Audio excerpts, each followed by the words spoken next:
ನಮಸ್ಕಾರ ಸ್ನೇಹಿತರೆ, welcome to V study mate YouTube channel. ನಾನು ವೆಂಕಟೇಶ್ ಪಾಟೀಲ್ ಅಂತ. ಯಾರೆಲ್ಲ ನನ್ನ V study mate YouTube channel subscribe ಮಾಡಿಲ್ವೋ ಪ್ಲೀಸ್ ಸಬ್ಸ್ಕ್ರೈಬ್ ಮಾಡಿ, ಹಾಗೆ ಬೆಲ್ ಬಟನ್ ಒತ್ತರ ಮುಖಾಂತರ ಯಾವತ್ತೂ ಕೂಡ ನನ್ನ ವಿಡಿಯೋಗಳಿಗೆ ನೋಟಿಫೈ ಆಗಿ ಎಲ್ಲರಿಗೂ ಕೂಡ ನನ್ನ ಒಂದು we study mate YouTube channel ವತಿಯಿಂದ ಎಲ್ಲರಿಗೂ ಹೊಸ ವರ್ಷದ ಆರ್ಥಿಕ ಶುಭಾಶಯಗಳು. Sorry for delay classes. ಏನಂದರೆ ನಾವು ಲಾಸ್ಟ್ ಕ್ಲಾಸ್ಗಳಲ್ಲಿ ಡಿಸ್ಕಸ್ ಮಾಡ್ತಾ ಇದ್ವಿ ಬ್ಯಾಕ್ವರ್ಡ್ ಕ್ಲಾಸಸ್ ವೆಲ್ಫೇರ್ ಆಫೀಸರ್ ಒಂದು ನಿರ್ದಿಷ್ಟ ಪತ್ರಿಕೆ ಸಂಬಂಧಪಟ್ಟಂತ ಟಾಪಿಕ್ಗಳಿಗೆ ಸಂಬಂಧಪಟ್ಟಂತೆ MCಗಳನ್ನ ಡಿಸ್ಕಸ್ ಮಾಡ್ತಾ ಇದ್ವಿ. ಇವತ್ತು ಕೂಡ ಒಂದು ಟಾಪಿಕ್ ಅನ್ನು ಡಿಸ್ಕಸ್ ಮಾಡ್ತಾ ಹೋಗೋಣ. ಅದು ಕರ್ನಾಟಕ SC/ST ಮತ್ತು other backward classes act of 1990 ಸಂಬಂಧಪಟ್ಟಂತ MCಗಳನ್ನ ಇವತ್ತಿನ ಕ್ಲಾಸ್ ಅಲ್ಲಿ ಡಿಸ್ಕಸ್ ಮಾಡ್ತಾ ಹೋಗೋಣ. Okay, let start the class. Topic ಆಗಿದೆ Karnataka SC/ST and other backward classes act of the 1990 ಸಂಬಂಧಪಟ್ಟಂತೆ MCಗಳನ್ನ ಇವತ್ತಿನ ಕ್ಲಾಸ್ ಅಲ್ಲಿ ಡಿಸ್ಕಸ್ ಮಾಡ್ತಾ ಹೋಗೋಣ. ಓಕೆ, ಫಸ್ಟ್ ಪ್ರಶ್ನೆ ನೋಡ್ತಾ ಹೋಗೋಣ. ಕರ್ನಾಟಕ ಪರಿಶಿಷ್ಟ ಜಾತಿಗಳು, ಪರಿಶಿಷ್ಟ ಪಂಗಡಗಳು ಮತ್ತು ಇತರ ಹಿಂದುಳಿದ ವರ್ಗಗಳು ನೇಮಕಾತಿ ಮೀಸಲಾತಿ ಇತ್ಯಾದಿ ಕಾಯ್ದೆ 1990 ಯಾವಾಗ ಜಾರಿಗೆ ಬಂತು? ಯಾವಾಗ ಜಾರಿಗೆ ಬಂತು ಅಂತ ಪ್ರಶ್ನೆ ಕೇಳಿದ್ದಾರೆ. ಹಾಗಾಗಿ ನಮ್ಗೆ ಗೊತ್ತಿರುವಂತೆ ಏನು, ಕರ್ನಾಟಕ ಪರಿಶಿಷ್ಟ ಜಾತಿಗಳು, ಪರಿಶಿಷ್ಟ ಪಂಗಡಗಳು ಮತ್ತು ಇತರ ಹಿಂದುಳಿದ ವರ್ಗಗಳ ಒಂದು ಏನು ಕಾಯ್ದೆ 1990 ಇದೆಯಲ್ಲ, ಇದು ಜಾರಿಗೆ ಬಂದದ್ದು ಯಾವಾಗ ಅಂತಂದ್ರೆ 1ನೇ ಜೂನ್ 1992ಕ್ಕೆ ನಮ್ಮ ರಾಜ್ಯದಲ್ಲಿ ಈ ಒಂದು ಕಾಯ್ದೆ ಜಾರಿಗೆ ಬರ್ತದೆ. ಹಾಗಾಗಿ option B is the right answer. ನೋಡಿ, ನಮಗೆ ಏನು ಒಂದು ಈ Karnataka SC/ST OBC act of 1990 ಇದೆಯಲ್ಲ, ಇದಕ್ಕೆ ರಾಷ್ಟ್ರಪತಿಯವರ ಅಂಕಿತ ಸಿಕ್ಕಿದ್ದು ಯಾವಾಗ ಅಂದ್ರೆ 1991ರ 4ನೇ ಮಾರ್ಚ್ ದಿನದಂದು. ಅದೇ ರೀತಿ ಇದು ಗೆಜೆಟ್ ನೋಟಿಫಿಕೇಶನ್ ಆಗಿದೆ ಯಾವಾಗ ಅಂದ್ರೆ 7th ಮಾರ್ಚ್ 1991ಕ್ಕೆ. ಹಾಗಾಗಿ ಇದು ನಮ್ಮ ರಾಜ್ಯದಲ್ಲಿ ಜಾರಿಗೆ ಬಂದಂತದ್ದು ಯಾವಾಗ ಅಂತಂದ್ರೆ ಅದು 1st ಜೂನ್ 1992 ಆಗಿದೆ. ಹಾಗಾಗಿ option B is the right answer ಆಗುತ್ತೆ. Okay, yes. ನೆಕ್ಸ್ಟ್ ಮುಂದಿನ ಪ್ರಶ್ನೆ ನೋಡ್ತಾ ಹೋಗೋಣ. ಕರ್ನಾಟಕ SC/ST ಮತ್ತು OBC ಕಾಯ್ದೆ 1990ರ ಅಡಿಯಲ್ಲಿ ಕರ್ನಾಟಕದಲ್ಲಿ ಪರಿಶಿಷ್ಟ ಜಾತಿಗಳು ಮತ್ತು ಪರಿಶಿಷ್ಟ ಪಂಗಡಗಳಿಗೆ ಎಷ್ಟು ಶೇಕಡಾವಾರು ಮೀಸಲಾತಿಯನ್ನ ಒದಗಿಸಿದೆ ಅಥವಾ ಲಭ್ಯವಿದೆ ಅಂತ ಕೇಳ್ತಾ ಇದ್ದಾರೆ. ಹೌದಾ? ಅಂದ್ರೆ ಈ ಒಂದು ಕಾಯ್ದೆಯ ಪ್ರಕಾರ ಪರಿಶಿಷ್ಟ ಜಾತಿಗೆ ಮತ್ತು ಪರಿಶಿಷ್ಟ ಪಂಗಡಕ್ಕೆ ಎಷ್ಟು ಮೀಸಲಾತಿ ಅಥವಾ ರಿಸರ್ವೇಶನ್ ಕೊಟ್ಟಿದೆ ಅಂತ ಕೇಳ್ತಾರೆ. ಹಾಗಾಗಿ ನೋಡಿ, ಈ ಒಂದು ಕಾಯ್ದೆಯ ಪ್ರಕಾರ ಅಂದ್ರೆ ಪರಿಶಿಷ್ಟ ಜಾತಿಗಳಿಗೆ ಎಷ್ಟು ಕೊಟ್ಟಿದ್ದಾರೆ ಅಂದ್ರೆ 15% ಕೊಟ್ಟಿದ್ದಾರೆ. ಅದೇ ರೀತಿ ಎಷ್ಟಿಗೆ ಎಷ್ಟು ಕೊಟ್ಟಿದ್ದಾರೆ? 3% ಕೊಟ್ಟಿದ್ದಾರೆ. ಹಾಗಾಗಿ option B is the right answer. Okay, ಪರಿಶಿಷ್ಟ ಜಾತಿಗೆ 15% ಮೀಸಲಾತಿ ಕೊಟ್ಟರೆ, ಅದೇ ರೀತಿ ಪರಿಶಿಷ್ಟ ಪಂಗಡದವರಿಗೆ 3% ಕೊಟ್ಟಿದ್ದಾರೆ. ಹಾಗಾಗಿ option B is the right answer. ನೋಡಿ, ನಮ್ಗೆ ಇಲ್ಲೊಂದು ಗ್ರಾಫ್ ಕಾಣಿಸ್ತದೆ ನಿಮಗೆ. ಇದು ನಮ್ಮ ಕರ್ನಾಟಕ ರಿಸರ್ವೇಶನ್ ಒಂದು ಮ್ಯಾಪ್ ಹೊಂದಿರುವಂಥದ್ದು, ಚಾರ್ಟ್ ಇರುವಂಥದ್ದು. ಹಾಗಾಗಿ ನಿಮ್ಗೆ ಇಲ್ಲಿ ಕಾಣಿಸ್ತಾ ಇದೆ, SCಗೆ ಏನಂತಂದ್ರೆ ಪರಿಶಿಷ್ಟ ಜಾತಿಗಳಿಗೆ 15% ಮೀಸಲಾತಿ ಕೊಟ್ಟಿದ್ದಾರೆ. ಅದೇ ರೀತಿ ಪರಿಶಿಷ್ಟ ಪಂಗಡದವರಿಗೆ 3% ಮೀಸಲಾತಿಯನ್ನ ಕೊಟ್ಟಿದ್ದಾರೆ ಈ ಒಂದು ಕಾಯ್ದೆಯ ಅಡಿಯಲ್ಲಿ. ಹಾಗಾಗಿ option B is the right answer. Okay, moving to the next question. Next ನೋಡ್ತಾ ಹೋಗೋಣ. ಕರ್ನಾಟಕ SC/ST ಮತ್ತು OBC ಕಾಯ್ದೆ 1990ರ ಪ್ರಕಾರ ಜಾತಿ ಮತ್ತು ಆದಾಯ ಪ್ರಮಾಣ ಪತ್ರಗಳನ್ನ ಕೆಳಗಿನ ಯಾರು ನೀಡುವಂತ ಜವಾಬ್ದಾರಿ ಹೊಂದಿದ್ದಾರೆ ಅಂತ ಕ್ವಶನ್ ಕೇಳ್ತಿದ್ದಾರೆ. ನಮ್ಗೆಲ್ಲ ಗೊತ್ತಿರುವಂತೆ ಏನು ಈ ಒಂದು ಕಾಯ್ದೆ ಇದೆಯಲ್ಲ, ಈ ಕಾಯ್ದೆಯ ಪ್ರಕಾರ ಅಂತಂದ್ರೆ ಆಕ್ಚುಲಿ ನಮ್ಮ ರಾಜ್ಯದಲ್ಲಿ ಜಾತಿ ಮತ್ತು ಆದಾಯ ಪ್ರಮಾಣ ಪತ್ರವನ್ನ ಯಾರು ನೀಡ್ತಾರೆ ಅಂತಂದ್ರೆ ಅದು ಆ ತಾಲೂಕಿನ ತಹಶೀಲ್ದಾರರಿಂದ ನೀಡ್ತಾರೆ.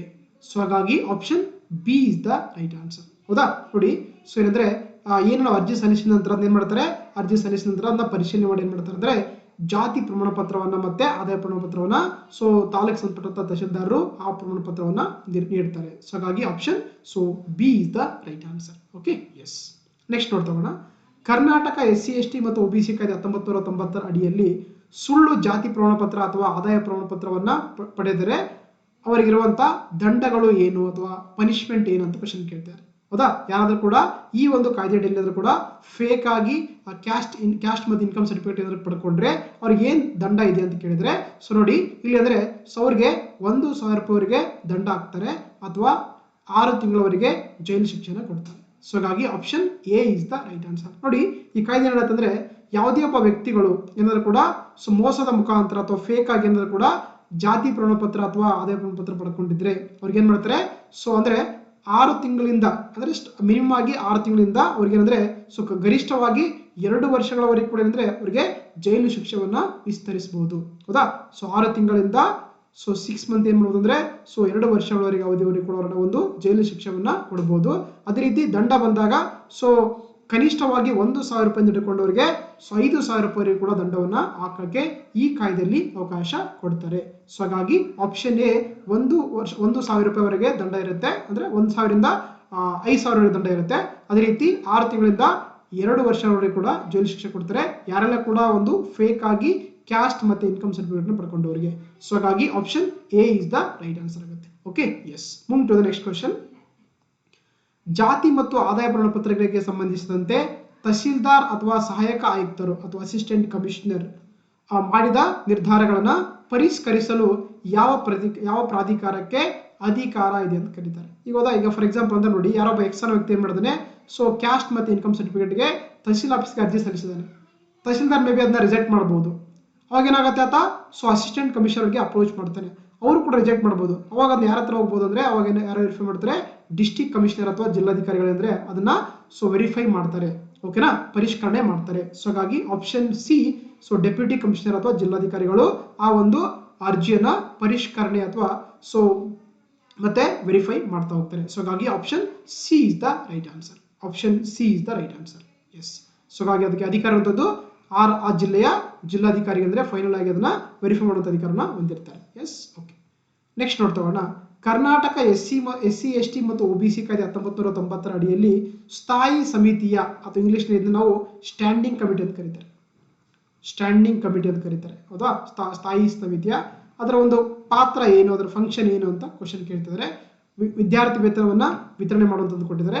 ಸೊ ಇಲ್ಲಿ ನೋಡಿ ಅಂದ್ರೆ ಆಕ್ಚುಲಿ ಏನೋ ಒಂದು ಈ ಕಾಯ್ದೆಯ ಪ್ರಕಾರ ಒಂದು ಸ್ಟ್ಯಾಂಡಿಂಗ್ ಕಮಿಟಿ ಮಾಡ್ತಲ್ಲ, ಅದರ ಕೆಲಸ ಏನಂತಂದ್ರೆ ಈ ಕಾಯ್ದೆಯನ್ನ ಏನ್ ಮಾಡುತ್ತೆ, ಅನುಷ್ಠಾನ ಮಾಡುವಂಥದ್ದು ಜೊತೆಗೆ ಮೇಲ್ವಿಚಾರಣೆ ಮಾಡುವಂಥದ್ದು ಈ ಒಂದು ಸಮಿತಿಯ ಮುಖ್ಯ ಉದ್ದೇಶವಾಗಿರುತ್ತೆ, ಹೌದಾ? ಇಂಪ್ಲಿಮೆಂಟೇಷನ್ ಮಾಡುತ್ತೆ, ಜೊತೆಗೆ ಸಜೆಷನ್ ಮಾಡ್ತಾ ಹೋಗುತ್ತೆ, ಮತ್ತೆ ಸೂಪರ್ವೈಸೇಷನ್ ಮಾಡುತ್ತೆ ಈ ಒಂದು ಕಾಯ್ದೆ ಯಾವ ರೀತಿ ವರ್ಕ್ ಆಗುತ್ತಿದೆ ಅಂತೇಳಿ. ಓಕೆನಾ? ಸೊ ಅದು ಒಂದು ಸ್ಥಾಯಿ ಸಮಿತಿಯ ಮುಖ್ಯ ಉದ್ದೇಶ ಅಥವಾ ಪಾತ್ರ ಅಂತ ಕರೀತಾರೆ. ಹಾಗಾಗಿ option so B is the right answer. Okay, option B is the right answer. ನೋಡಿ ಅಂದ್ರೆ ಈ ಸ್ಟ್ಯಾಂಡಿಂಗ್ ಕಮಿಟಿ ಏನ್ ಮಾಡುತ್ತೆ, ಸೊ ಈ ಒಂದು ಕಾಯ್ದೆಯನ್ನ ಇಂಪ್ಲಿಮೆಂಟೇಷನ್ ರಿವ್ಯೂಸ್ ಮಾಡ್ತಾ ಹೋಗುತ್ತೆ. ಅದೇ ರೀತಿ ಏನಾದರೂ ಹೊಸ ವಿಷಯಗಳನ್ನ ಒಂದು ಸಲಹೆ ಸೂಚನೆಗಳನ್ನ ಸಜೆಸ್ಟ್ ಮಾಡ್ತಾ ಹೋಗುತ್ತೆ. ಸೊ ಅದೇ ರೀತಿ ಸೊ ಈ ತರದ ಫಂಕ್ಷನ್ಗಳನ್ನ ಮಾಡುವಂಥದ್ದು ಸ್ಟ್ಯಾಂಡಿಂಗ್ ಕಮಿಟಿ ಆಗಿದೆ ಅಂಡರ್ ದ ಈ ಒಂದು ಕಾಯ್ದೆ ಅಡಿಯಲ್ಲಿ. ಸೊ ಹಾಗಾಗಿ option B is the right answer. Next ನೋಡ್ತಗೋಣ. ಕರ್ನಾಟಕ ಎಸ್ಸಿ ಎಸ್ಟಿ ಒಬಿಸಿ ಕಾಯ್ದೆ 1990 ಅಡಿಯಲ್ಲಿ ವಿವರಿಸಲಾದ ಮೀಸಲಾತಿಗಳಿಗೆ ಭಾರತದ ಸಂವಿಧಾನದ ಯಾವ ವಿಭಾಗಗಳು ಆಧಾರವನ್ನ ಒದಗಿಸುತ್ತದೆ ಅಂತ ಕರೀತಾರೆ. ಅಂದ್ರೆ ಈ ಕಾಯ್ದೆಯ ಪ್ರಕಾರ ಈ ಪರಿಶಿಷ್ಟ ಜಾತಿ ಮತ್ತೆ ಪರಿಶಿಷ್ಟ ಪಂಗಡಗಳಿಗೆ ಒಬಿಸಿಗಳಿಗೆ ರಿಸರ್ವೇಶನ್ ಕೊಡ್ಕೊಳ್ಳೋಕೆ ಯಾವುದು ಸಂವಿಧಾನದಲ್ಲಿ ಆರ್ಟಿಕಲ್ಸ್ ಗಳು ಮೆನ್ಷನ್ ಮಾಡಿದ್ರೆ ಅಂತ ಕೇಳ್ತಾರೆ. ಸೊ ಹಾಗಾಗಿ ನಮಗೆ ಆರ್ಟಿಕಲ್ಸ್ ಗೊತ್ತಿರುವಂತೆ ಸೊ ಆರ್ಟಿಕಲ್ 15 ಕ್ಲಾಸ್ 4 ಮತ್ತೆ ಆರ್ಟಿಕಲ್ 16 ಕ್ಲಾಸ್ 4 ಇದೆಯಲ್ಲ, ಇವೇನ್ ಮಾಡ್ತಾ ಇದ್ರೆ ಯಾರೆಲ್ಲ ನಮ್ಮ ದೇಶದಲ್ಲಿ ಪರಿಶಿಷ್ಟ ಜಾತಿ ಆಗಿರ್ಬೋದು, ಪರಿಶಿಷ್ಟ ಪಂಗಡ ಆಗಿರ್ಬೋದು, ಅದರ್ ಬ್ಯಾಕ್ವರ್ಡ್ ಕ್ಲಾಸ್ ಆಗಿರ್ಬೋದು, ಅವ್ರಿಗೆ ಏನಂದ್ರೆ 15 ಪ್ರಕಾರ ತಾರತಮ್ಯ ನಿಷೇಧಗಳಿಗೆ ಕೊಡುತ್ತೆ. ಆರ್ಟಿಕಲ್ 16 ಪ್ರಕಾರ ಉದ್ಯೋಗದಲ್ಲಿ ಸಮಾನ ಅವಕಾಶಗಳಿಗೆ ಕೊಡುತ್ತೆ. ಓಕೆನಾ? ಸೊ ಹಾಗಾಗಿ ಈ ಒಂದು ಕಾಯ್ದೆಗೆ ಬ್ಯಾಕಪ್ ಆಗಿರುವಂತ 2 ಆರ್ಟಿಕಲ್ಸ್ ಅಂತಾರೆ, ಅದು ಆರ್ಟಿಕಲ್ 15 ಕ್ಲಾಸ್ 4 ಇದೆ, ಅದೇ ರೀತಿ ಆರ್ಟಿಕಲ್ 16 ಕ್ಲಾಸ್ 4 ಇದೆ. ಸೊ ಹಾಗಾಗಿ option B is the right answer. Okay, option B is the right answer. Yes. ನೋಡ್ತಾ ನೆಕ್ಸ್ಟ್ ಪ್ರಶ್ನೆ. ಅರ್ಜಿಯನ್ನ ಸ್ವೀಕರಿಸಿದ ನಂತರ ಪರಿಶೀಲನಾ ಸಮಿತಿ ಅಥವಾ ವೆರಿಫಿಕೇಶನ್ ಕಮಿಟಿಯು ಸಿಂಧುತ್ವ ಪ್ರಮಾಣ ಪತ್ರವನ್ನು ನೀಡುವಂತ ಅಥವಾ ತಿರಸ್ಕರಿಸುವಂತ ಅವಧಿ ಎಷ್ಟು ಅಂತ ಕೇಳ್ತಾರೆ. ಈಗ ಫಾರ್ ಎಕ್ಸಾಂಪಲ್ ಅಂದ್ರೆ ನೀವು ಏನ್ ಮಾಡ್ತೀರಾ, ಒಂದು ಅಪ್ಲಿಕೇಶನ್ ಹಾಕಿರ್ತೀರ. ಸೊ ಅಪ್ಲಿಕೇಶನ್ ಹಾಕಿದಾಗ ಅದನ್ನ ಪರಿಶೀಲನೆ ಮಾಡಿಕೊಂಡು ಎಷ್ಟು ದಿನದಲ್ಲಿ ಅದನ್ನ ರಿಸಿಪ್ಟ್ ಸಿಂಧುತ್ವ ಕೊಡೋಕೆ ಅಥವಾ ರಿಜೆಕ್ಟ್ ಮಾಡ್ಕೊಳ್ಳೋಕೆ ಎಷ್ಟು ದಿನಗಳ ಕಾಲಾವಧಿಯನ್ನ ಈ ಕಾಯ್ದೆಯಲ್ಲಿ ಮೆನ್ಷನ್ ಮಾಡಿದ್ರು ಅಂತ ಕೇಳ್ತಾರೆ, ಹೌದಾ? ಇಲ್ಲಿ ನಮಗೆ ಗೊತ್ತಿರುವಂತೆ ಸೊ ಏನಂದ್ರೆ ಪರಿಶೀಲನಾ ಸಮಿತಿ ಅಂದ್ರೆ ಆಕ್ಚುಲಿ ಸೊ 30 ದಿನಗಳ ಒಂದು ಕಾಲಾವಕಾಶ ಅಂದ್ರೆ ಅದು ಆ ಒಂದು ಅರ್ಜಿಯನ್ನ ಸ್ವೀಕಾರ ಮಾಡಬಹುದು. ಸ್ವೀಕಾರ ಮಾಡಿಕೊಂಡು ಸಿಂಧುತ್ವ ಪ್ರಮಾಣ ಪತ್ರವನ್ನ ಕೊಡಬಹುದು, ಇಲ್ಲಾಂದ್ರೆ ಅದನ್ನ ತಿರಸ್ಕಾರ ಮಾಡಬಹುದು. ಅದು ವಿತಿನ್ 30 ಡೇಸ್ ಅಲ್ಲಿ. ಓಕೆನಾ? ಸೊ ಹಾಗಾಗಿ ಅದು ಕಾಲವನ್ನು ಇರುವಂತದ್ದು 30 ದಿನಗಳ ಒಂದು ಅವಧಿಯನ್ನ ಕೊಟ್ಟಿರುತ್ತದೆ, ಫಿಕ್ಸ್ ಮಾಡಿದ್ದಾರೆ. ಓಕೆನಾ? ಸೊ ಹಾಗಾಗಿ option C is the right answer. ನೋಡಿ ಏನು ಪರಿಶೀಲನಾ ಸಮಿತಿ ಇದೆಲ್ಲ ಏನ್ ಮಾಡುತ್ತೆ, ಅರ್ಜಿ ಕೊಟ್ಟಂತ ದಿನಾಂಕ ನಿಡ್ಕೊಂಡೆ ಅಂದ್ರೆ ಸೊ 30 ಡೇಸ್ ಒಳಗಡೆ ಅಂತಂದ್ರೆ ಆ ಸಿಂಧುತ್ವ ಪ್ರಮಾಣ ಪತ್ರ ಕೊಡಬಹುದು ಅಥವಾ ಅದನ್ನ ತಿರಸ್ಕಾರ ಮಾಡಕ್ಕೆ ಸೊ ಅವಕಾಶ ಇರುತ್ತೆ ಈ ಒಂದು ವೆರಿಫಿಕೇಶನ್ ಕಮಿಟಿಗೆ. ಸೊ ವಿತಿನ್ 30 ಡೇಸ್ ಅಂತ ಕರೀತಾರೆ. ಸೊ ಹಾಗಾಗಿ option C is the right answer. Next ನೋಡ್ತಗೋಣ. ಕರ್ನಾಟಕ ಎಸ್ಸಿ ಎಸ್ಟಿ ಮತ್ತು ಒಬಿಸಿ ಕಾಯ್ದೆ 1990 ಈ ಸೆಕ್ಷನ್ ಅಡಿಯಲ್ಲಿ ದಂಡದ ನಿಬಂಧನೆಗಳಿಂದ ಯಾವ ಪ್ರಾಧಿಕಾರದ ನೇಮಕಾತಿಗಳಿಗೆ ವಿನಾಯಿತಿ ಇದೆ ಅಂತ ಕರೀತಾರೆ. ಒಂದ್ಸಲ ಇಂಗ್ಲಿಷ್ ಅಲ್ಲಿ ನೋಡಿ. Which authority appoints are exempt from the penalty provisions under the this section of the Karnataka SC ST OBC act of the 1990 ಅಂತ ಕರೀತಾರೆ. ಅಂದ್ರೆ ಯಾರೆಲ್ಲ ಏನಂದ್ರೆ ಇವನ್ ಅಂದ್ರೆ ದಂಡಗಳ ನಿರ್ಬಂಧನೆಗಳನ್ನು ಕೂಡ ಅವ್ರಿಗೆ ವಿನಾಯಿತಿ ಸಿಗೋಕೆ ಯಾರು ಒಂದು ಅಧಿಕಾರವನ್ನ ಕೊಡ್ತಾರೆ, ಯಾರಿಗೆ ಅಧಿಕಾರ ಇದೆ ಅಂತ ಕೇಳಿದ್ರೆ ಇಲ್ಲಿ ನಮ್ಗೆ ಇರುವಂತದ್ದು ಈ ಕಾಯ್ದೆಯಲ್ಲಿ ಅದಕ್ಕೆ ರಾಜ್ಯಪಾಲರು ಅಂದ್ರೆ ಸೊ ಈ ಒಂದು ಪೆನಾಲ್ಟಿಗಳಿಗೆ ಕೂಡ ಎಕ್ಸೆಂಪ್ಷನ್ ಕೊಡೋಕ್ಕೆ ರಾಜ್ಯಪಾಲರಿಗೆ ಅಧಿಕಾರ ಕೊಡ್ತಾ ಹೋಗುತ್ತೆ ಈ ಒಂದು ಕರ್ನಾಟಕ SC/ST OBC ಕಾಯ್ದೆ 1990 ಅಂತ. ಸೊ ಹಾಗಾಗಿ option C is the right answer. ಅದು ಗವರ್ನರ್ ಆಫ್ ದಿ ಸ್ಟೇಟ್ ಅಥವಾ ರಾಜ್ಯದ ರಾಜ್ಯಪಾಲರಿಗೆ ಈ ಅಧಿಕಾರವನ್ನ ಕೊಟ್ಟಿರ್ತಾರೆ. ಓಕೆ, ನೆಕ್ಸ್ಟ್ ನೋಡ್ತಗೋಣ. ಕರ್ನಾಟಕ SC/ST ಮತ್ತು OBC ಕಾಯ್ದೆ 1990 ಅಡಿಯಲ್ಲಿ ಅಧಿಕಾರಿಗಳು ಅಥವಾ ಪ್ರಾಧಿಕಾರಗಳು ಅಂದ್ರೆ ಆಫೀಸರ್ಸ್ ಅಥವಾ ಅಥಾರಿಟೀಸ್ ಹೊರಡಿಸಿದ ಆದೇಶಗಳಿಗೆ ಸಂಬಂಧಿಸಿದಂತೆ ಸಿವಿಲ್ ನ್ಯಾಯಾಲಯಗಳ ಅಧಿಕಾರದ ವ್ಯಾಪ್ತಿ ಅಥವಾ ಜ್ಯೂರಿಸ್ಡಿಕ್ಷನ್ ಅಂತ ಏನಂತ ಕೇಳ್ತಾರೆ. ಅಂದ್ರೆ ಏನು ಈ ಒಂದು ಕಾಯ್ದೆ ಪ್ರಕಾರ ಏನೊಂದು ಆರ್ಡರ್ಸ್ ಅಥವಾ ಏನು ಅಥಾರಿಟಿಗಳ ಒಂದು ಹೊರಡಿಸಿರುವಂತಹ ಆದೇಶಗಳು ಇರ್ತಾವಲ್ವಾ, ಅದಕ್ಕೆ ಈ ಸಿವಿಲ್ ಕೋರ್ಟ್ಗೆ ಏನು ಅಧಿಕಾರ ಇದೆ ಅಂತ ಕೇಳ್ತಾರೆ. ಓಕೆನಾ, ಗೊತ್ತಿರಲಿ. ಸೊ ಯಾವುದೇ ಒಂದು ಈ ಕಾಯ್ದೆ ಅಡಿಯಲ್ಲಿ ಸೊ ಆಫೀಸರ್ಸ್ ಆಗಿರ್ಬೋದು ಅಥಾರಿಟಿಗಳೇನಾದ್ರೂ ಕೂಡ ಒಂದು ಆರ್ಡರ್ಗಳನ್ನ ಪಾಸ್ ಮಾಡಿದ್ರೆ ಸೊ ಅದಕ್ಕೆ ಅಂದ್ರೆ ಸೊ ಏನಂದ್ರೆ ಸಿವಿಲ್ ನ್ಯಾಯಾಲಯಗಳಿಗೆ ಅಂತ ಆದೇಶಗಳ ಮೇಲೆ ಯಾವುದೇ ಒಂದು ಅಧಿಕಾರ ಇರಲ್ಲ ಅನ್ನೋದು ಕೂಡ ಈ ಒಂದು ಕಾಯ್ದೆಯಲ್ಲಿ ಸೊ ಮೆನ್ಷನ್ ಮಾಡ್ತಾ ಹೋಗ್ತಾರೆ. ಓಕೆ, ಹಾಗಾಗಿ ಸೊ ಆದೇಶಗಳಿಗೆ ಸಿವಿಲ್ ಕೋರ್ಟ್ಗಳು ಏನೇ ಒಂದು ರೆಸ್ಟ್ರಿಕ್ಷನ್ ಮಾಡುವಂತ ಅಧಿಕಾರ ಇಲ್ಲ ಅಂತ ಹೇಳ್ತಾ ಹೋಗ್ತಾರೆ. ಸೊ ಹಾಗಾಗಿ option B is the right answer. ಅಂದ್ರೆ ಸಿವಿಲ್ ನ್ಯಾಯಾಲಯಗಳಿಗೆ ಅಂತ ಆದೇಶಗಳ ಮೇಲೆ ಯಾವುದೇ ಅಧಿಕಾರವಿಲ್ಲ ಅಂತ ಕೂಡ ಈ ಒಂದು ಕಾಯ್ದೆಯಲ್ಲಿ ಮೆನ್ಷನ್ ಮಾಡಲಾಗುತ್ತೆ. ಸೊ ಹಾಗಾಗಿ ಆಪ್ಷನ್ ಬಿ ಅನ್ನೋದು ಸರಿಯಾದ ಉತ್ತರ ಆಗುತ್ತೆ. ಓಕೆ, ಎಸ್ ನೋಡಿ, no civil court shall have the jurisdiction in respect of any order passed by the any officer authority under the Karnataka SC/ST OBC act of the 1990 ಅಂತ ಕರೀತಾರೆ. ಓಕೆನಾ, ಎಸ್. ನೆಕ್ಸ್ಟ್ ನೋಡ್ತೋಣ ಮುಂದಿನ ಪ್ರಶ್ನೆ. ಕರ್ನಾಟಕ SC/ST ಮತ್ತು OBC ಕಾಯ್ದೆ 1990 ಪ್ರಕಾರ ಸುಳ್ಳು ಜಾತಿ ಪ್ರಮಾಣ ಪತ್ರದ ಆಧಾರದ ಮೇಲೆ ಪಡೆದ ಪದವಿಗಳಿಗೆ ಏನಾಗಬೇಕಂತ ಕರೀತಾರೆ. ಅಂದ್ರೆ ಈಗ ಫಾರ್ ಎಕ್ಸಾಂಪಲ್ ಅಂದ್ರೆ ಈ ಕಾಯ್ದೆ ಪ್ರಕಾರ ಯಾವುದೇ ಒಬ್ಬ ವ್ಯಕ್ತಿ ಸೊ ಏನೋ ಫೇಕ್ ಆಗಿ ಕ್ಯಾಸ್ಟ್ ಅಥವಾ ಇನ್ಕಮ್ ಸರ್ಟಿಫಿಕೇಟ್ ಪಡ್ಕೊಂಡ್ರೆ ಸೊ ಅವಾಗ ಆ ಕೋರ್ಸ್ ಏನಾಗುತ್ತೆ, ಅದನ್ನ ಕಂಟಿನ್ಯೂ ಮಾಡ್ತಾರ ಅಥವಾ ಕ್ಯಾನ್ಸಲ್ ಮಾಡ್ತಾರ ಅಥವಾ ಏನೋ ಶಿಕ್ಷೆ ಕೊಡ್ತಾರ ಅಂತ ಕ್ವಶನ್ ಕೇಳ್ತಾರೆ. ಹೌದಾ, ಸೊ ಹಾಗಾಗಿ ಏನ್ ಮಾಡ್ತಾರೆ ಅಂದ್ರೆ ಆಕ್ಚುಲಿ ಆತ ಏನ್ ಪದವಿ ಪಡ್ಕೊಂಡಿರ್ತಾನೆ, ಫಾರ್ ಎಕ್ಸಾಂಪಲ್ ಅಂದ್ರೆ ಎಕ್ಸ್ ಅನ್ನ ವ್ಯಕ್ತಿ ಏನ್ ಮಾಡಿದಾನೆ ಅಂದ್ರೆ ಸೊ ಯಾವುದೋ SC ಸರ್ಟಿಫಿಕೇಟ್ ಆಗಿ SC ಪ್ರಮಾಣ ಪತ್ರ ಪಡ್ಕೊಂಡಿದ್ದಾನೆ. ಆತೇನಾದ್ರು ಕೂಡ ಪಡ್ಕೊಂಡ ಒಂದು ಅಡ್ಮಿಷನ್ ಪಡ್ಕೊಂಡ್ರಾಗತ್ತೆ ಆತನ ಒಂದು ಪದವಿ ಏನ್ ಮಾಡ್ತಾರೆ ಅಂದ್ರೆ ರದ್ದು ಮಾಡ್ತಾರೆ, ಅವುಗಳನ್ನ ರದ್ದುಗೊಳಿಸ್ತಾರೆ. ಓಕೆನಾ, ಸೊ ಅದನ್ನ ಸೊ ಸ್ಟಾಪ್ ಮಾಡ್ತಾ ಹೋಗ್ತಾರೆ. ಸೊ ಹಾಗಾಗಿ option B is the right answer. ಯಾವುದೇ ವಿದ್ಯಾರ್ಥಿಗಳು ಕೂಡ ಸೊ ಒಂದು ಫೇಕ್ ಆಗಿ SC/ST OBC ಇನ್ಕಮ್ ಅಥವಾ ಕಾಸ್ಟ್ ಸರ್ಟಿಫಿಕೇಟ್ ಪಡ್ಕೊಂಡು ಅದನ್ನ ಸೊ ಉದ್ಯೋಗ ಅಥವಾ ಪದವಿ ಪಡ್ಕೊಂಡ್ರೆ ಅದೇನಾದ್ರು ಕೂಡ ಫೇಕ್ ಅಂತ ಗೊತ್ತಾದ್ರೆ ಏನಾಗುತ್ತೆ ಆತರ ಒಂದು ಪದವಿಯನ್ನ ಸೊ ಕ್ಯಾನ್ಸಲ್ ಮಾಡ್ತಾರೆ ಅಥವಾ ರದ್ದು ಮಾಡ್ತಾರೆ. ಸೊ ಹಾಗಾಗಿ option B is the right answer. ನೋಡಿಯೋದಾ, ಏನ್ ಮಾಡ್ತಾರೆ actually so any degree, diploma or other education qualification acquired by the person after the securing admission in any education institution on the basis of the false caste ಅಥವಾ income certificate ಆಗುತ್ತೆ. So ಆತರ ಒಂದು degree ಏನ್ ಮಾಡ್ತಾರೆ ಅಂದ್ರೆ ವಿತರಣೆ ಮಾಡಿಕೊಂಡು so cancellation ಮಾಡ್ತಾ ಹೋಗ್ತಾರೆ. ಓಕೆನಾ, ಸೊ ಹಾಗಾಗಿ option so B is the right answer. Next ನೋಡ್ತಾ ಕರ್ನಾಟಕ SC/ST ಮತ್ತು OBC ಕಾಯ್ದೆ 1990 ಅಡಿಯಲ್ಲಿ ಸ್ಥಾಯಿ ಸಮಿತಿಯ ಅಧ್ಯಕ್ಷರಾಗಿ ಯಾರು ಸೇವೆ ಸಲ್ಲಿಸುತ್ತಾರೆ ಅಂತ ಕೇಳಿದ್ದಾರೆ. ಹೌದಾ, ಸೊ ಏನು ಸ್ಥಾಯಿ ಸಮಿತಿ ಅಂತ ನಾನು ಹೇಳಿದಂಗೆ ಇದನ್ನ ನಾವು ಇಂಗ್ಲಿಷ್ ನಲ್ಲಿ ಸ್ಟ್ಯಾಂಡಿಂಗ್ ಕಮಿಟಿ ಅಂತ ಕರೀತಾರೆ. ಸೊ ಹಾಗಾಗಿ ಈ ಕಾಯ್ದೆಯ ಪ್ರಕಾರ ಸ್ಟ್ಯಾಂಡಿಂಗ್ ಕಮಿಟಿ ಅಧ್ಯಕ್ಷರು ಯಾರು ಇರಬೇಕು ಅಂತ ಕ್ವಶನ್ ಕೇಳ್ತಾರೆ. ಸೊ ನಮಗೆಲ್ಲ ಗೊತ್ತಿರುವಂತೆ 1990 ಕಾಯ್ದೆ ಏನಾಗುತ್ತಂದ್ರೆ ಸೊ ಈ ಒಂದು ಸ್ಟ್ಯಾಂಡಿಂಗ್ ಕಮಿಟಿ ಇದೆಯಲ್ಲ ಅದರ ಅಧ್ಯಕ್ಷರು ಕಡ್ಡಾಯವಾಗಿ ಯಾರಾಗಬೇಕಾಗತ್ತೆ, ಸಮಾಜ ಕಲ್ಯಾಣ ಸಚಿವರು ಆಫ್ ಕರ್ನಾಟಕ ಸರ್ಕಾರ ಇರ್ತಾರ ಅದರ ಒಂದು ಏನು ಈ ಸೋಷಿಯಲ್ ವೆಲ್ಫೇರ್ ಮಿನಿಸ್ಟರ್ ಅಥವಾ ಸಮಾಜ ಕಲ್ಯಾಣ ಸಚಿವರು ಪ್ರೆಸೆಂಟ್ ಆಗಿರ್ತಾರೆ HC ಮಾದೇವಪ್ಪ ಇದ್ದಾರಲ್ಲ ಅವ್ರು ಏನಾಗ್ತಾರೆ ಅಂದ್ರೆ ಈ ಒಂದು ಸ್ಥಾಯಿ ಸಮಿತಿಯ ಅಧ್ಯಕ್ಷರಾಗಿ ಕಾರ್ಯವನ್ನ ನಿರ್ವಹಿಸ್ತಾರೆ. ಓಕೆನಾ, ಸೊ ಹಾಗಾಗಿ option C is the right answer. ನೋಡಿ ನಮಗೆ ಸೊ ನಾನು ಆಗ್ಲೇ ಹೇಳಿದಂಗೆ ಈ 1990 ಒಂದು ಕಾಯ್ದೆ ಇದೆಯಲ್ಲ ಇದರಲ್ಲಿ ಒಂದು ವೆರಿ ಇಂಪಾರ್ಟೆಂಟ್ ಒಂದು ಸಮಿತಿ ಬರುತ್ತೆ, ಅದನ್ನ ನಾವು ಸ್ಥಾಯಿ ಸಮಿತಿ ಅಥವಾ ಸ್ಟ್ಯಾಂಡಿಂಗ್ ಕಮಿಟಿ ಅಂತ ಕರೀತಾರೆ. ಓಕೆ, ಈ ಸ್ಥಾಯಿ ಸಮಿತಿ ಅಧ್ಯಕ್ಷರಾಗಿರ್ತಾರೆ ಅಂದ್ರೆ ನಮ್ಮ ಕರ್ನಾಟಕ ರಾಜ್ಯ ಸರ್ಕಾರದ ಏನು ಸಮಾಜ ಕಲ್ಯಾಣ ಸಚಿವರಾಗಿರ್ತಾರೆ ಈ ಒಂದು ಸ್ಥಾಯಿ ಸಮಿತಿಯ ಅಧ್ಯಕ್ಷರು ಆಗಿರ್ತಾರೆ. ಜೊತೆಗೆ ಈ ಸ್ಥಾಯಿ ಸಮಿತಿಗೆ ಏನ್ ಮಾಡ್ತಾರೆ ಅಂದ್ರೆ 4 ಜನ MLA ಗಳನ್ನ ಏನ್ ಮಾಡ್ತಾರೆ ನಮ್ಮ ಸಭಾಪತಿಗಳು ನಾಮಿನೇಷನ್ ಮಾಡ್ತಾರೆ ಅಥವಾ ನಾಮನಿರ್ದೇಶನ ಮಾಡ್ತಾರೆ. ಸೊ ನೋಡಿ ಅದರಲ್ಲಿ ಒಬ್ರು ಕಡ್ಡಾಯವಾಗಿ SC/ST ಇರುವಂತ ಒಬ್ಬ MLA ಆಗಿರ್ಬೇಕು, ಇನ್ನೊಬ್ರು SC ಒಬ್ಬ MLA ಆಗಿರ್ಬೇಕು, ಅದೇ ರೀತಿ ಇನ್ನೊಬ್ರು ಸೊ ಬ್ಯಾಕ್ವರ್ಡ್ ಕ್ಲಾಸಸ್ ನ MLA ಆಗಿರ್ಬೇಕು ಅಂತ ಕೂಡ ಒಂದು ಕಂಡೀಷನ್ಸ್ ಅನ್ನ ಈ ಒಂದು ಕಾಯ್ದೆಯಲ್ಲಿ ಮೆನ್ಷನ್ ಮಾಡ್ತಾ ಹೋಗ್ತಾರೆ. ಇವರೆಲ್ಲ ಕೂಡ ಮೆಂಬರ್ಸ್ ಆಗಿರ್ತಾರೆ. ಅದೇ ರೀತಿ ಸೊ ಇಬ್ಬರನ್ನ ಏನ್ ಮಾಡ್ತಾರೆ ಅಂದ್ರೆ ವಿಧಾನ ಪರಿಷತ್ನ ಅಧ್ಯಕ್ಷರು ಏನ್ ಮಾಡ್ತಾರೆ ಅಂದ್ರೆ ಸೊ ಇಬ್ಬರನ್ನ ಕೂಡ ಇಲ್ಲಿ ನಾಮಿನೇಷನ್ ಮಾಡ್ತಾ ಹೋಗ್ತಾರೆ ಈ ಒಂದು ಸಮಿತಿಗೆ, ಸ್ಥಾಯಿ ಸಮಿತಿಗೆ. ಅದೇ ರೀತಿ ನಮ್ಮ ಏನು ಕರ್ನಾಟಕ ರಾಜ್ಯ ಸರ್ಕಾರದ ಒಂದು ಚೀಫ್ ಸೆಕ್ರೆಟರಿ ಅಥವಾ ಮುಖ್ಯ ಕಾರ್ಯದರ್ಶಿ ಅಂದ್ರೆ ಅವರು ಕೂಡ ಇದರ ಒಂದು ಈ ಒಂದು ಸ್ಥಾಯಿ ಸಮಿತಿಯ ಸದಸ್ಯರಾಗಿರ್ತಾರೆ. ಜೊತೆಗೆ ಸೆಕ್ರೆಟರಿ ಗೌರ್ಮೆಂಟ್ ಅಂದ್ರೆ ಏನು ಗೃಹ ಇಲಾಖೆ ಕಾರ್ಯದರ್ಶಿ ಕೂಡ ಏನಾಗಿರ್ತಾರೆ ಒಬ್ಬ ಮೆಂಬರ್ ಆಗಿರ್ತಾರೆ. ಅದೇ ರೀತಿ ಈ ಸೋಷಿಯಲ್ ವೆಲ್ಫೇರ್ ಸಮಾಜ ಕಲ್ಯಾಣ ಮತ್ತು ಏನು ಕಾರ್ಮಿಕ ಒಂದು ಇಲಾಖೆಯ ಸೆಕ್ರೆಟರಿ ಇರ್ತಾರಲ್ಲ ಅವರು ಕೂಡ ಹೇಗಿರ್ತಾರೆ ಅಂದ್ರೆ ಈ ಒಂದು ಸ್ಥಾಯಿ ಸಮಿತಿಯ ಮೆಂಬರ್ ಸೆಕ್ರೆಟರಿ ಆಗಿ ಕಾರ್ಯವನ್ನ ನಿರ್ವಹಿಸ್ತಾರೆ. ಇದರ ಅಧ್ಯಕ್ಷರು ಬಂದು ministry of the social welfare from the government of ಕರ್ನಾಟಕದಾಗಿರ್ತಾರೆ. ಸೊ ಹಾಗಾಗಿ option C is the right answer. Next ನೋಡ್ತಗೋಣ, ಅರ್ಜಿದಾರರು ತಮ್ಮ ಜಾತಿ ಪ್ರಮಾಣ ಪತ್ರವನ್ನ ತಹಸೀಲ್ದಾರರು ತಿರಸ್ಕರಿಸಿದರೆ ಏನು ಮಾಡಬೇಕಂತ ಕೇಳ್ತಾರೆ. ಈಗ ಫಾರ್ ಎಕ್ಸಾಂಪಲ್ ಅಂದ್ರೆ ಯಾರೋ ಒಬ್ಬ ಎಕ್ಸ್ ಸ್ಟೂಡೆಂಟ್ ಇದ್ದಾನೆ, ಆತನಿಗೆ ಸೊ ಒಂದು ಕ್ಯಾಸ್ಟ್ ಮತ್ತು ಇನ್ಕಮ್ ಸರ್ಟಿಫಿಕೇಟ್ ಬೇಕಾಗಿದೆ.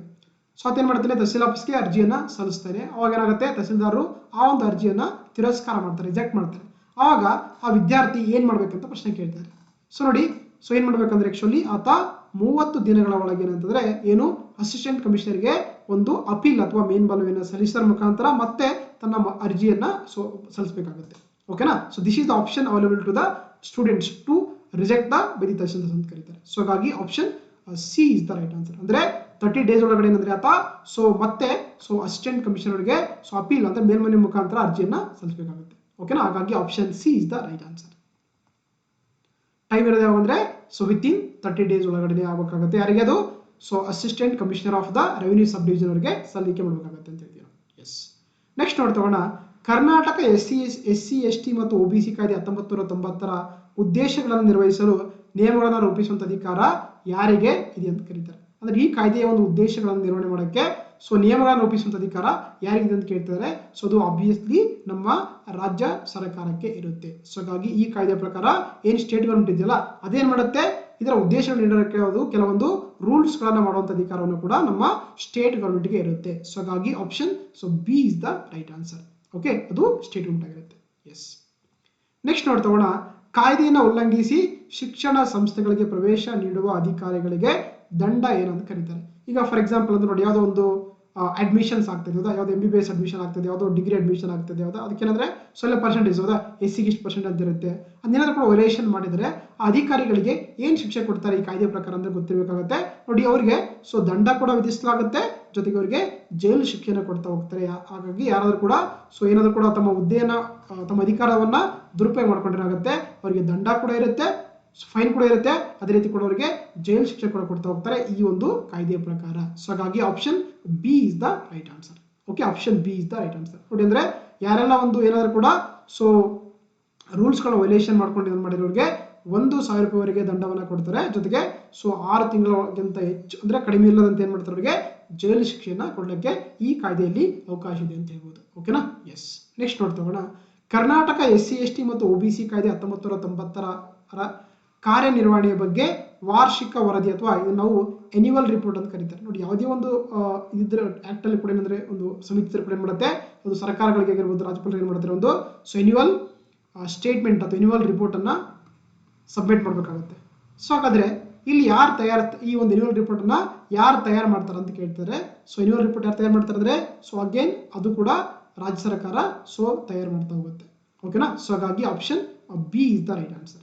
ನೋಡಿ, ಸೊ ಏನು ರಾಜ್ಯ ಸರ್ಕಾರ ಮಾಡುತ್ತೆ ಅಂದ್ರೆ ಈ ಕಾಯ್ದೆ ಏನಂದ್ರೆ ಸೊ ವಾರ್ಷಿಕ ವರದಿಯನ್ನು ಕೂಡ ಸಿದ್ಧಪಡಿಸಿ ಅದೇನ್ ಮಾಡುತ್ತೆ, ಅದನ್ನ 2 ಸದನಗಳ ಮುಂದೆ ಅಂದ್ರೆ ವಿಧಾನಸಭೆ ಮತ್ತು ವಿಧಾನ ಪರಿಷತ್ ಮುಂದೆ ಏನ್ ಮಾಡುತ್ತೆ, ಅದನ್ನ ಸೊ ಮಂಡನೆ ಮಾಡೋಕೆ ಅವಕಾಶ ಇರುತ್ತೆ ಅಂತ ಹೇಳ್ಬೋದು. ಓಕೆ. ಸೊ ಹಾಗಾಗಿ option B is the right answer. Next ನೋಡ್ತಗೋಣ, ಕರ್ನಾಟಕ SC/ST ಮತ್ತು OBC ಕಾಯ್ದೆ 1990ರ ಅಡಿಯಲ್ಲಿ ಸ್ಥಾಯಿ ಸಮಿತಿಗೆ ಕರ್ನಾಟಕ ವಿಧಾನಸಭೆ ಸದಸ್ಯರನ್ನ ಯಾರು ನಾಮನಿರ್ದೇಶನ ಅಥವಾ ನಾಮಿನೇಷನ್ ಮಾಡ್ತಾರೆ ಅಂತ ಕೇಳಿದ್ರೆ, ನಾವು ಈಗ ತಾನೇ ಲಾಸ್ಟ್ 2 ಕ್ವಶನ್ಸ್ ಅಲ್ಲಿ ಒಂದು ಕ್ವಶನ್ ಡಿಸ್ಕಸ್ ಮಾಡಿದ್ವಿ ನಾವು ಆಕ್ಚುಲಿ. ಸೊ ಹಾಗಾಗಿ ಅಂದ್ರೆ ಈ ಕಾಯ್ದೆಯಲ್ಲಿ ಅಂದ್ರೆ ಒಂದು ಸ್ಟ್ಯಾಂಡಿಂಗ್ ಕಮಿಟಿ ಅಥವಾ ಒಂದೇಂದ್ರೆ ಸ್ಥಾಯಿ ಸಮಿತಿ ಅಂತ ಇರುತ್ತೆ. ಅದರ ಅಧ್ಯಕ್ಷರು ಮುಂದೆ ಯಾರಾಗಿರ್ತಾರೆ, ಸಮಾಜ ಕಲ್ಯಾಣ ಸಚಿವರನ್ನಾಗಿರ್ತಾರೆ, ಅದಕ್ಕೆ ಅಧ್ಯಕ್ಷ ಆಗಿರ್ತಾರೆ ಹೌದಾ. ಸೊ ಹಾಗಾಗಿ ಏನು ಕರ್ನಾಟಕ ವಿಧಾನಸಭೆಯಿಂದ ಏನ್ ಮಾಡ್ತಾರೆ ಅಂದ್ರೆ 4 ಜನ ಸದಸ್ಯರನ್ನ ಏನ್ ಮಾಡ್ತಾರೆ, ನಮ್ಮ ವಿಧಾನಸಭೆಯ ಸ್ಪೀಕರ್ ಅಥವಾ ವಿಧಾನಸಭೆಯ ಏನು ಸಭಾಪತಿಗಳು ಏನ್ ಮಾಡ್ತಾರೆ ಅಂದ್ರೆ 4 ಜನ ಸದಸ್ಯರನ್ನ ನಾಮನಿರ್ದೇಶನ ಮಾಡ್ತಾರೆ. ಅದರಲ್ಲಿ ಕಡ್ಡಾಯವಾಗಿ ಒಬ್ರು SC ಇರಲೇಬೇಕು, ಇನ್ನೊಬ್ರು ಕಡ್ಡಾಯವಾಗಿ ST ಇರಲೇಬೇಕು, ಇನ್ನೊಬ್ರು ಕಡ್ಡಾಯವಾಗಿ OBC ಇರಲೇಬೇಕು. ಓಕೆನಾ. ಸೊ ಹಾಗಾಗಿ ಆಪ್ಷನ್ ಬಿ ಏನಂತಂದ್ರೆ ಸೊ 4 ಜನ MLAಗಳನ್ನ ಏನ್ ಮಾಡ್ತಾರೆ, ವಿಧಾನಸಭೆಯ ಸ್ಪೀಕರ್ ಅವರು ಈ ಸ್ಥಾಯಿ ಸಮಿತಿಗೆ ನಾಮನಿರ್ದೇಶನ ಮಾಡ್ತಾರೆ. ಸೊ ಹಾಗಾಗಿ option B is the right answer. Okay, option B is the right answer. ನೋಡಿ, ಆಗ್ಲೇ ಹೇಳಿದಂಗೆ ಏನಂದ್ರೆ ಆಕ್ಚುಲಿ ನಾನು ಏನಂದ್ರೆ ಈ ಒಂದು ಸ್ಥಾಯಿ ಸಮಿತಿಗೆ ಏನ್ ಮಾಡ್ತಾರೆ ಅಂದ್ರೆ ನಮ್ಮ ಸ್ಪೀಕರ್ ಅಂದ್ರೆ ವಿಧಾನಸಭೆ ಏನು ಸಭಾಪತಿ ಇರ್ತಾರೋ ಏನ್ ಮಾಡ್ತಾರೆ, 4 ಜನ MLAಗಳನ್ನ ನಾಮನಿರ್ದೇಶನ ಮಾಡ್ತಾರೆ. ಅದರಲ್ಲಿ ಕಡ್ಡಾಯವಾಗಿ ಒಬ್ರು ST ಇರಬೇಕಾಗುತ್ತೆ, ಇನ್ನೊಬ್ರು SC ಇರಲೇಬೇಕಂತ ಹೇಳ್ತಾ ಹೋಗ್ತಾರೆ. ಜೊತೆಗೆ ಯಾವ ರೀತಿ ಒಂದು ವಿಧಾನಸಭೆಯಿಂದ ಇರ್ತಾರೆ ಅದೇ ರೀತಿ ಕೂಡ ವಿಧಾನ ಪರಿಷತ್ನ ಅಧ್ಯಕ್ಷರು ಕೂಡ ಏನ್ ಮಾಡ್ತಾರೆ ಅಂದ್ರೆ ಈ ಒಂದು ಸ್ಥಾಯಿ ಸಮಿತಿಗೆ ಇಬ್ಬರು ಸದಸ್ಯರನ್ನ ವಿಧಾನ ಪರಿಷತ್ ಸದಸ್ಯರನ್ನ ನಾಮನಿರ್ದೇಶನ ಮಾಡ್ತಾರೆ. ಅದು ಸ್ಥಾಯಿ ಸಮಿತಿಗೆ. ಅಂದ್ರೆ ವಿಧಾನಸಭೆ ಅಂತ ಬಂದ್ರೆ ಸ್ಪೀಕರ್ ನಾಮಿನೇಟ್ ಮಾಡ್ತಾರೆ, ವಿಧಾನ ಪರಿಷತ್ ಅಂತ ಬಂದ್ರೆ ಅಲ್ಲಿರುವಂತಹ ಅಧ್ಯಕ್ಷರು ಅವರನ್ನ ನಾಮಿನೇಷನ್ ಮಾಡ್ತಾರೆ, 2 ಮೆಂಬರ್ಸ್ ಇರ್ತಾರೆ. ಓಕೆನಾ. ಸೊ ಹಾಗಾಗಿ ಇಲ್ಲಿ option B is the right answer. Next ನೋಡ್ತಗೋಣ, ಈ ಕೆಳಗಿನ ಯಾವ ಅಧಿಕಾರಿಯು ಕರ್ನಾಟಕ SC ST ಮತ್ತು OBC ಕಾಯ್ದೆ 1990 ಅಡಿಯಲ್ಲಿ ಸ್ಥಾಯಿ ಸಮಿತಿಯ ಸದಸ್ಯರಲ್ಲ ಅಂತ ಕೇಳ್ತಾರೆ. ಅಂದ್ರೆ ಕೆಳಗೆ ಕೊಟ್ಟಿರುವಂತಹ ಯಾವ ವ್ಯಕ್ತಿ ಅಥವಾ ಯಾವ ಒಂದು ಅಧಿಕಾರ ಅಥವಾ ಹುದ್ದೆ ಇರುವಂತದ್ದಿಲ್ಲ ಅದು ಯಾರಿದರ ಒಂದು ಸ್ಥಾಯಿ ಸಮಿತಿಯ ಸದಸ್ಯರಾಗಿರಂಗಿಲ್ಲ ಅಂತ ಕ್ವಶನ್ ಕೇಳ್ತಾರೆ. ಸೊ ಇಲ್ಲಿ ಅಂತಂದ್ರೆ ನೋಡಿ, ಏನು ಕರ್ನಾಟಕ ರಾಜ್ಯದ ಮುಖ್ಯಮಂತ್ರಿ ಇರ್ತಾರಲ್ಲ ಅವರು ಈ ಸ್ಥಾಯಿ ಸಮಿತಿಯ ಒಂದು ಯಾವುದೇ ರೀತಿಯ ಸದಸ್ಯತ್ವನ ಪಡ್ಕೊಂಡಿರಂಗಿಲ್ಲ. ಅಂದ್ರೆ ಇಲ್ಲಿ ಕರ್ನಾಟಕ ಸರ್ಕಾರದ ಮುಖ್ಯ ಕಾರ್ಯದರ್ಶಿಗಳು ಕೂಡ ಇದರಲ್ಲಿ ಸದಸ್ಯರಾಗಿರ್ತಾರೆ. ಅದೇ ರೀತಿ ಗೃಹ ಇಲಾಖೆಯ ಏನು ಸೆಕ್ರೆಟರಿ ಇರ್ತಾರೆ ಅವರು ಕೂಡ ಸದಸ್ಯರಾಗಿರ್ತಾರೆ. ಅದೇ ರೀತಿ ಸಮಾಜ ಕಲ್ಯಾಣ ಮತ್ತು ಕಾರ್ಮಿಕ ಇಲಾಖೆಯ ಕಾರ್ಯದರ್ಶಿಗಳು ಇದರಲ್ಲಿ ಏನಾಗಿರ್ತಾರೆ, ಮೆಂಬರ್ಸ್ ಆಗಿರ್ತಾರೆ. ಹಾಗಾಗಿ ಇಲ್ಲಿ ಯಾವುದೇ ರೀತಿಯ ಚೀಫ್ ಮಿನಿಸ್ಟರ್ ಅವರು ಈ ಒಂದು ಸ್ಥಾಯಿ ಸಮಿತಿಯವರು ಸದಸ್ಯರಾಗಿರಂಗಿಲ್ಲ. ಓಕೆನಾ. ಸೊ ಹಾಗಾಗಿ option C is the right answer. Option C is the right answer. Next ಹೌದಾ, ನೋಡಿ ನಾನು ಆಗಲೇ ಹೇಳಿದ್ರೆ ಸೊ ಮುಖ್ಯಮಂತ್ರಿಗಳು ಈ ಒಂದು ಸ್ಥಾಯಿ ಸಮಿತಿಯಲ್ಲಿ ಯಾವುದೇ ಒಂದು ಸ್ಥಾನವನ್ನು ಹೊಂದಿರಂಗಿಲ್ಲ. ಸೊ ಹಾಗಾಗಿ so option C is the right answer. Next ನೋಡ್ತಗೋಣ, ಸಂವಿಧಾನದ ಯಾವ ಅನುಚ್ಛೇದಗಳ ಅಡಿಯಲ್ಲಿ ಪರಿಶಿಷ್ಟ ಜಾತಿಗಳು ಮತ್ತು ಪರಿಶಿಷ್ಟ ಪಂಗಡಗಳನ್ನ ಅಧಿಸೂಚಿಸಲಾಗಿದೆ ಅಂತ ಕರೀತಾರೆ. ಹೌದಾ. ಸೊ ಹಾಗಾಗಿ ಯಾವ ಒಂದು ಸಂವಿಧಾನದ ವಿಧಿ ಮುಖಾಂತರ ನೋಟಿಫೈ ಮಾಡ್ತಾರೆ ಅಂತ ಕೇಳ್ತಿದ್ದಾರೆ. ಸೊ ನಮಗೆಲ್ಲ ಗೊತ್ತಿರುವಂತೆ ಸೊ ಏನಂದ್ರೆ ಈ ಒಂದು ಅಧಿಕಾರದ್ದು ನಮ್ಮ ದೇಶದ ರಾಷ್ಟ್ರಪತಿಯವರು ಇರುವಂತದ್ದು. ಸೊ ನೋಡಿ ಆರ್ಟಿಕಲ್ 341 ಪ್ರಕಾರ ಏನ್ ಮಾಡ್ತಾರೆ ಅಂದ್ರೆ ಅವರು SC ಗಳನ್ನ ನೋಟಿಫೈ ಮಾಡ್ತಾ ಹೋಗ್ತಾರೆ. ಅದೇ ರೀತಿ ಆರ್ಟಿಕಲ್ 342 ಪ್ರಕಾರ ST ಗಳನ್ನ ನೋಟಿಫೈ ಮಾಡ್ತಾ ಹೋಗ್ತಾರೆ. ಓಕೆನಾ. ಸೊ ಹಾಗಾಗಿ option so C is the right answer. ನೋಡಿ ನಮ್ಗೆ ಇಲ್ಲಿ 2 ಆರ್ಟಿಕಲ್ ಬರ್ತಾ ಹೋಗುತ್ತೆ.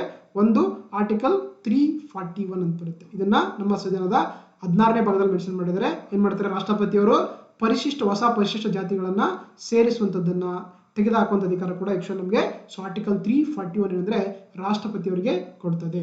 ಅದೇ ರೀತಿ ಸೊ ಆರ್ಟಿಕಲ್ 342 ಇದೆಯಲ್ಲ ಇದು ಕೂಡ ಪಾರ್ಟ್ 16 ಬರ್ತಾ ಹೋಗುತ್ತೆ. ಇದಂದ್ರೆ ಈ ಆರ್ಟಿಕಲ್ ವಿಧಿ ಪ್ರಕಾರ ಅಂದ್ರೆ ಏನ್ ಮಾಡೋದು, ರಾಷ್ಟ್ರಪತಿಯವರು ಯಾವುದೇ ಒಂದು ಶೆಡ್ಯೂಲ್ ಟ್ರೈಬ್ಸ್ ಅಂದ್ರೆ ಪರಿಶಿಷ್ಟ ಪಂಗಡವನ್ನ ಸೇರಿಸಬಹುದು, ತೆಗೆದುಹಾಕಬಹುದು, ಎಲ್ಲ ಅಧಿಕಾರ ಇರುವಂತದ್ದು ಅದು ರಾಷ್ಟ್ರಪತಿಗಾಗಿರುತ್ತೆ ಅಂಡರ್ ಆರ್ಟಿಕಲ್ 342 ಅಡಿಯಲ್ಲಿ. ಓಕೆನಾ. ಸೊ ಹಾಗಾಗಿ so option C so article 341 and article 342 is the right answer ಆಗುತ್ತೆ. ಓಕೆನಾ. ಎಸ್. ನೆಕ್ಸ್ಟ್ ನೋಡ್ತಗೋಣ, ಈ ಕಾಯ್ದೆ ಅಂದ್ರೆ 1900 Karnataka SC ST OBC act of 1990 ಇದೆಯಲ್ಲ, ಈ ಕಾಯ್ದೆ ಅಡಿಯಲ್ಲಿ ತಹಶೀಲ್ದಾರ್ ಮತ್ತು ಪರಿಶೀಲನಾ ಸಮಿತಿಗೆ ಯಾವ ಅಧಿಕಾರಗಳಿವೆ ಅಂತ ಕೇಳ್ತಾರೆ. ಅಂದ್ರೆ ಏನ್ ಪವರ್ಸ್ ಇದೆ ಅಂತ ಕೇಳ್ತಾರೆ ಅಲ್ವಾ. ಅವ್ರಿಗೆ ಏನ್ ಪವರ್ ಇದೆ ಅಂತ ನೋಡಿ, ಏನು ಒಂದು ಸಿವಿಲ್ ನ್ಯಾಯಾಲಯ ಇರುತ್ತಲ್ಲ ಅಷ್ಟೇ ಪವರ್ಸ್ ಕೂಡ ಆಕ್ಚುಲಿ ಆ ತಹಶೀಲ್ದಾರ್ ಮತ್ತೆ ಪರಿಶೀಲನಾ ಸಮಿತಿಗೆ ಏನಂದ್ರೆ ಈ ಒಂದು ಕಾಯ್ದೆ 19 ಅಂದ್ರೆ Karnataka SC ST and OBC act of 1990 ಅಂತ ಆಕ್ಚುಲಿ ಅವ್ರಿಗೆ ಸೊ ಪವರ್ ಕೊಟ್ಟಿದೆ. ಯಾವ ರೀತಿ ಒಂದು ಸಿವಿಲ್ ಕೋರ್ಟ್ಗೆ ಪವರ್ಸ್ ಇದೆಯೋ ಅದೇ ತರದ ಪವರ್ಸ್ಗಳನ್ನ ಕೂಡ ಆಕ್ಚುಲಿ ನಮ್ಮ ಅಂದ್ರೆ ತಹಶೀಲ್ದಾರರು ಅದೇ ರೀತಿ ಈ ಪರಿಶೀಲನಾ ಸಮಿತಿ ಅಂತಂದ್ರೆ ಒಂದು ಸಮಾನವಾದಂತ ನ್ಯಾಯಾಂಗದ ಅಧಿಕಾರಗಳನ್ನು ಕೂಡ ಅವರು ಹೊಂದಿರ್ತಾರೆ. ಓಕೆನಾ. ಸೊ ಹಾಗಾಗಿ option C is the right answer. Option C is the right answer. Yes. ನೋಡಿ ಏನು 1908 ಒಂದು ಸಿವಿಲ್ ಪ್ರೊಸೀಜರ್ ಕೋಡ್ ಅಂತ ಕರಿತೀವಲ್ವಾ, CRPC ಅಂತ ಕರಿತೀವಲ್ಲ, ಅದರ ಪ್ರಕಾರ ಅಂದ್ರೆ ಅವರು ಯಾವುದೇ ದಾವೆಯನ್ನು ಕೂಡ ವಿಚಾರಣೆ ಮಾಡ್ಕೊಳ್ಳೋಕೆ ಆಕ್ಚುಲಿ ತಹಶೀಲ್ದಾರ್ಗೆ ಮತ್ತೆ ಪರಿಶೀಲನಾ ಸಮಿತಿಗೆ ಅಂದ್ರೆ ಒಂದು ಸಿವಿಲ್ ನ್ಯಾಯದ ಎಲ್ಲ ಅಧಿಕಾರಿಗಳನ್ನು ಕೂಡ ಅವರು ಹೊಂದಿರ್ತಾರೆ ಈ ಒಂದು ಆಕ್ಟ್ ಅಡಿಯಲ್ಲಿ ಅಂತ ಹೇಳ್ಬೋದು. ಎಸ್. ಓಕೆ. ಸೊ ಹಾಗಾಗಿ ಇದಿಷ್ಟು ಕ್ವಶನ್ ಆಗಿತ್ತು. ಸೊ ಈ ಒಂದು ಕ್ಲಾಸ್ ನಿಮ್ಗೆ ಇಷ್ಟವಾಗಿದ್ರೆ ದಯವಿಟ್ಟು ನನ್ನ ಒಂದು ಚಾನಲ್ ಸಬ್ಸ್ಕ್ರೈಬ್ ಮಾಡಿ, ನಿಮ್ಮ ಫ್ರೆಂಡ್ಸ್ಗೆ ಶೇರ್ ಮಾಡಿ. ಮತ್ತೆ ನಾನು ಆಲ್ರೆಡಿ ನನ್ನ ಒಂದು ಯೂಟ್ಯೂಬ್ ಚಾನಲ್ ಅಲ್ಲಿ ಸೊ 9 ಅವರ್ ಅಂದ್ರೆ 9:30 ಗಂಟೆ ಒಂದು ಮ್ಯಾರಥಾನ್ ಕ್ಲಾಸ್ ಮಾಡಿದೀನಿ. ಅದನ್ನ ಕೂಡ ನೀವು ಥಿಯರಿ ಕ್ಲಾಸ್ ನೋಡ್ಕೊಂಡು ಎಕ್ಸಾಮ್ಗೆ ಹೆಲ್ಪ್ಫುಲ್ ಆಗುತ್ತೆ. ಮತ್ತೆ ಮುಂದಿನ ಕ್ಲಾಸಲ್ಲಿ ಸಿಗ್ತಾ ಹೋಗೋಣ. Thank you.